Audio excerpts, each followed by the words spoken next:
कुछ लोग कश्मीर फाइल जैसी फिल्में बनाकर और उन्हें देखने की अपील कर जानबूझकर हिंदुओं में अशांति पैदा करने की कोशिश कर रहे हैं। ये आलोचना एनसीपी के राष्ट्रीय अध्यक्ष शरद पवार ने की है। अमरावती में एनसीपी कार्यकर्ता मेला का आयोजन किया गया था। इस मौके पर शरद पवार ने कार्यकर्ताओं और नेताओं का मार्गदर्शन किया। अमरावती संभाग के 5 जिलों में राकपा कार्यकर्ताओं की रविवार को अमरावती के संत ज्ञानेश्वर सांस्कृतिक भवन में संवाद बैठक हुई। उस वक्त शरद पवार बोल रहे थे। मंच पर सांसद प्रफुल्ल पटेल, राकपा के प्रदेश अध्यक्ष जयंत पाटिल, मंत्री राजेंद्र सिंह ने, वरिष्ठ नेता एकनाथ राव खड़से, अमरावती संभाग के समन्वयक संजय खोड़के और अन्य प्रमुख पदाधिकारी मौजूद थे। शरद पवार ने आगे कहा कि हिंदुओं और मुसलमानों के बीच मतभेद पैदा कर साजिश रची जा रही है। हमें सामूहिक प्रयास से उन्हें हराना है। केंद्र की मौजूदा सरकार बार बार महाराष्ट्र सरकार को मुश्किल में डालने की कोशिश कर रही है। सरकार में तीनों दलों के नेताओं को केंद्रीय संस्थानों का इस्तेमाल कर बेवजह परेशान किया जा रहा है। हमें इस योजना को विफल करना होगा। एक सिनेमा काढला आणि त्या सिनेमामध्ये हिंदूंचा अत्याचार कसे होतात हे दाखवलं। ज्या वेळेला एखादा लहान समाज संकटामध्ये जातो आणि तिचा मोठा समाज त्यांचा हल्ला करतो आणि तिचा मोठा समाज हा मुस्लिम आहे, तो हल्ला करतो हे दिसतं, त्यावेळेला देशाच्या बहुसंख्य हिंदू समाजामध्ये एक प्रकारची अस्वस्थता निर्माण होते आणि ती अस्वस्थता निर्माण करण्याची जाणीवपूर्वक साधी आज त्या ठिकाणी होती। आणि दुर्दैव आहे की ज्यांच्या हातामध्ये देशाची सत्ता आहे त्या लोकांनी हा सिनेमा बघितला पाहिजे अशा प्रकारची घोषणा केली। यशोमती ठाकुर द्वारा शरद पवार को महाराष्ट्र का मुख्यमंत्री बनाने वाले बयान पर भाजपा नेता डॉक्टर अनिल बोंडे ने तंज कसा है। बोंडे ने मुख्यमंत्री उद्धव ठाकरे की योग्यता पर सवाल उठाए हैं। बोंडे ने कहा कि उद्धव ठाकरे मुख्यमंत्री पद को सफलतापूर्वक संभाल नहीं पा रहे हैं।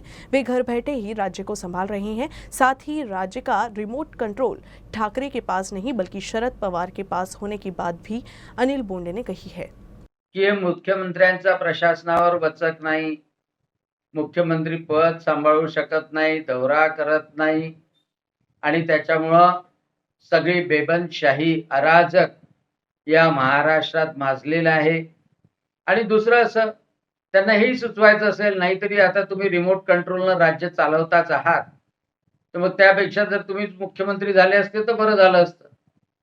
परंतु यशोमतीताई यावेळेला जनतेची भाषा बोलल्या की या मुख्यमंत्र्याच्या पेक्षा कोणताही मुख्यमंत्री चालला असता, शरद पवार सुद्धा चालले असते। राजस्व विभाग के कर्मचारी पिछले 8 दिन हड़ताल पर हैं, लेकिन अभी तक कर्मचारियों की मांग पर सरकार ने कोई भी ध्यान नहीं दिया है। अमरावती में सोमवार को कर्मचारियों ने जिलाधिकारी कार्यालय के बाहर भजन कीर्तन कर आंदोलन किया। राजस्व विभाग में रिक्त पदों को भरने की मांग को लेकर प्रदेश के राजस्व कर्मचारी पिछले 8 दिनों से हड़ताल पर हैं। इसके साथ ही राजस्व विभाग के कर्मचारी विभागीय आयुक्त स्तर पर ही शीघ्र लिपिक से उप तहसीलदार के पद पर पदोन्नति देने की मांग कर रही हैं। लेकिन कई दिनों से हड़ताल और आंदोलन के बाद भी सरकार का इस पर कोई ध्यान नहीं है, जिसके बाद महाराष्ट्र सरकार को जगाने के लिए अमरावती में राजस्व कर्मचारियों ने जिलाधिकारी कार्यालय से लेकर कोषागार कार्यालय तक ताल मृदंग के तालों पर भजन गाकर सरकार का ध्यान आकर्षित करने का प्रयास किया है।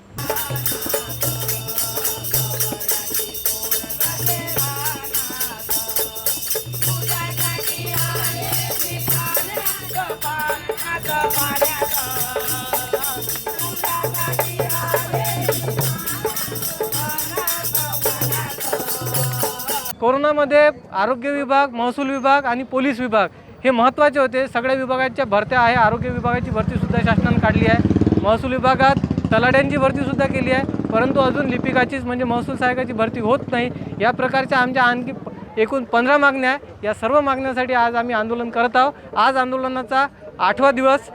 तरी सर्व विनंती आहे लोकांना, समाजाला की पदभरती हा सामाजिक मुद्दा आहे, याच्यामध्ये लोकांनी सुद्धा सहकार्य केलं पाहिजे आणि सत्तेचं केंद्रीकरण होऊ नये। म्हणजे सर्व अधिकार एका ठिकाणी असले तर काय होते याची प्रचिती पूर्ण समाजाला माहीत आहे। म्हणून विभागीय आयुक्तांना अधिकार असावे आणि जे निवृत्तीच्या उंबरठ्यावर आहे त्यांना विभागाअंतर्गत बदल्या मिळाल्या पाहिजे। अमरावती महानगर पालिका में भाजपा के पूर्व नगर सेवक अजय गोंडाने ने भाजपा का दामन छोड़कर बहुजन समाज पार्टी में फिर से प्रवेश किया। पुणे में बसपा का 2 दिवसीय चिंतन शिविर में बसपा में शामिल हुए। बहुजन समाज पार्टी द्वारा पुणे के आजम कैंपस में 2 दिवसीय चिंतन शिविर का आयोजन किया गया था। बसपा के राष्ट्रीय महासचिव MP डॉक्टर अशोक सिद्धार्थ, प्रदेश प्रभारी नितिन सिंह जाटव, प्रदेश प्रभारी प्रमोद रैना, प्रदेश अध्यक्ष अधिवक्ता संदीप ताजणे, राज्य प्रभारी सुनील डोंगरे, महाराष्ट्र राज्य उपाध्यक्ष चेतन पवार समेत अन्य पदाधिकारी शामिल हुए। चिंतन शिविर के पहले दिन पूर्व नगर सेवक अजय गोंडाने गणमान्य व्यक्तियों की उपस्थिति में बहुजन समाज पार्टी में शामिल हुए। बसपा में शामिल होने के बाद अजय गोंडाने अमरावती पहुंचे, जहां उनके समर्थकों ने ढोल नगाड़ों के साथ जोरदार स्वागत किया। इस दौरान उन्होंने कहा, गृह वापसी से उन्हें खुशी है।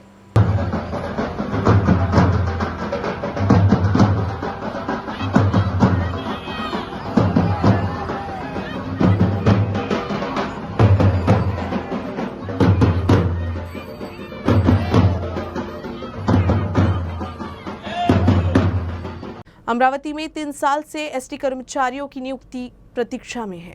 2019 में अमरावती विभाग के लिए परिवहन विभाग में विभिन्न पदों पर एसटी कर्मचारियों की सीधी भर्ती की गई थी। सभी कर्मचारियों को प्रशिक्षित किया गया था, लेकिन पिछले 3 वर्षों से एसटी कर्मचारियों की नियुक्ति नहीं हुई है। वर्तमान में राज्य भर में एसटी कर्मचारी विलय की मांग को लेकर हड़ताल पर हैं, लेकिन परिवहन विभाग ने अनुबंध के आधार पर ड्राइवरों को काम पर रखा है, लेकिन 2019 में सीधी सेवा भर्ती के लिए कर्मचारियों को काम पर नहीं रखा है। इसलिए सरकार को अब इस पर विचार करना चाहिए कि 3 साल बीत चुके हैं। 2019ला डिसेंबर महिन्यात ट्रेनिंग सुरू झालं, त्याच्यानंतर 2020 फेब्रुवारीपर्यंत ट्रेनिंग होतं। ट्रेनिंग कंप्लीट झालं, त्याच्यानंतर जवळपास 1 महिन्याची गॅप गेली, ज्यात ऑर्डर निघायला पाहिजे होतं पण नाही निघाला, त्या काही कारणास्तव। पण त्याच्यानंतर कोरोना सुरू झाला। मला असं वाटतं की नवीन नियुक्त्या आणि संप याच्याशी काही संबंध नव्हता, परंतु यांनी जी नवीन ट्रेनिंग घेतलेली मुलं आहेत ती घरी बसून हे प्रायव्हेट भाडे तत्वावरती मुलं किंवा ड्रायव्हर घेतात आहे, ज्यांचं फक्त 1 दिवसाचं ट्रेनिंग आहे, ज्यांचं मेडिकलसुद्धा झालेलं नाही, अशी लोक आहेत। आणि तुम्ही बघतातच आहे किती ॲक्सिडेंट होतात आहे रोज। आणि जेव्हा आम्ही यांना विचारतो तर यांचं सरळ म्हणणं असतं की आमच्या हातात काही नाही।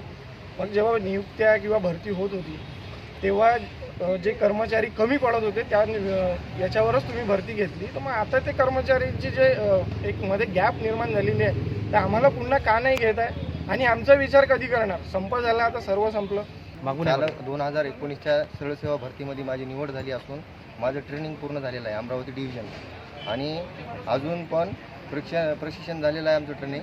आणि आमच्या अगोदरच्या मुलांचं पण असे 85 मुलं आहे की त्यांचं पूर्ण ट्रेनिंग झालेलं आहे ऑलरेडी, पण हे आम्हाला कामावर बोलवत नाही आहे। आणि कंत्राटी पद्धतीवरची लोक घेतात आणि त्यांना त्या एसटीचं नॉलेज नसतं। लालपरी म्हणजे ही लोकसेवेची चांगली वाहिनी आहे, तिचं नाव ॲक्सिडेंट करून मलिन करण्याचा आम्हाला 48 दिवस ट्रेनिंग अशा डोंगराळ भागात रात्रंदिवस पूर्ण ट्रेनिंग आम्हाला ह्या लालपरीनं आणि इथल्या सगळ्यांनी शिकवलेलं आहे। आम्हाला लवकरात लवकर कामावर घेण्यात यावं। आपल्याकडे एक 250 कर्मचारी जे 2019च्या भरतीतले आहेत आणि त्याच्यातले जवळपास एक 90 ते 85 लोकांची फायनल टेस्टसुद्धा झाली आणि काही लोकांची काही कर्मचारी म्हणण्यापेक्षा जे आपले जे नवीन निवड केलेले आहे त्यांची एग्री टेस्टसुद्धा व्हायची आहे। तसं आम्ही आता सध्या मागे कोरोनाचा काळ होता आणि आता परत ते संप होता, आपल्या बऱ्याचशा गाड्या बंद होत्या, त्यामुळे या कर्मचारी घेतले गेले नाही आणि यांना घेण्याबाबत आपण मध्यवर्ती कार्यालय इथे सुद्धा आपण तसा आपला प्रस्ताव पाठवलेला है आणि तिकडनं मंजूरी आल्यानंतर आपण लगेच घेण्याची कारवाई। बुल्ढाना जिले के खामगांव में रामनवमी के अवसर पर शहर के विभिन्न मंडल की ओर से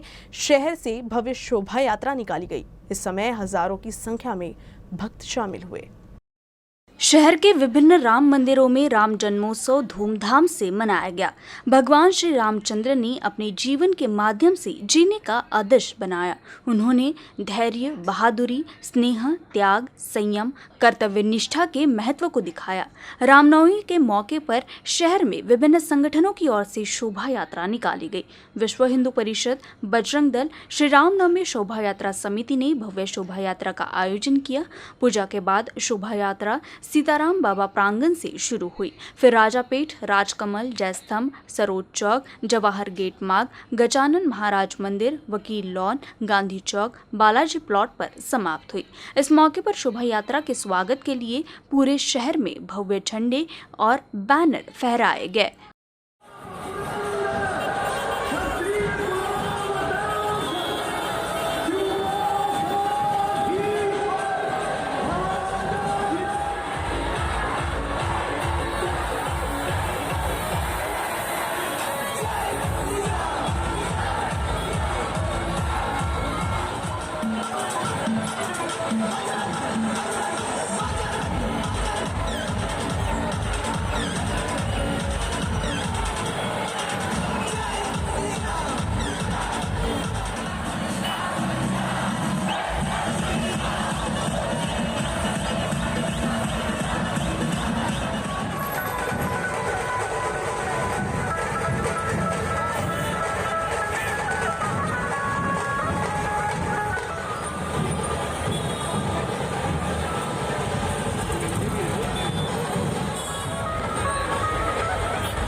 अमरावती के धारिणी तहसील में किसानों की उन्नति के लिए सरकार द्वारा लाखों रुपए की लागत से सौर ऊर्जा से चलाने वाली वाटर योजना शुरू की जाने वाली थी, लेकिन इस योजना को लागू नहीं किया गया, जिससे योजना असफल होती नजर आ रही है।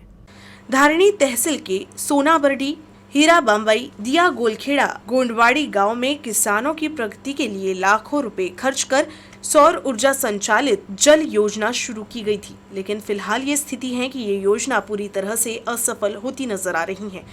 योजना का काम आगे नहीं बढ़ने से सब कुछ बेकार पड़ गया है। हाल ही में जिले के जिलाधिकारी धारिणी तहसील का दौरा किए, लेकिन इसके बाद भी इस योजना के दिन नहीं बदले।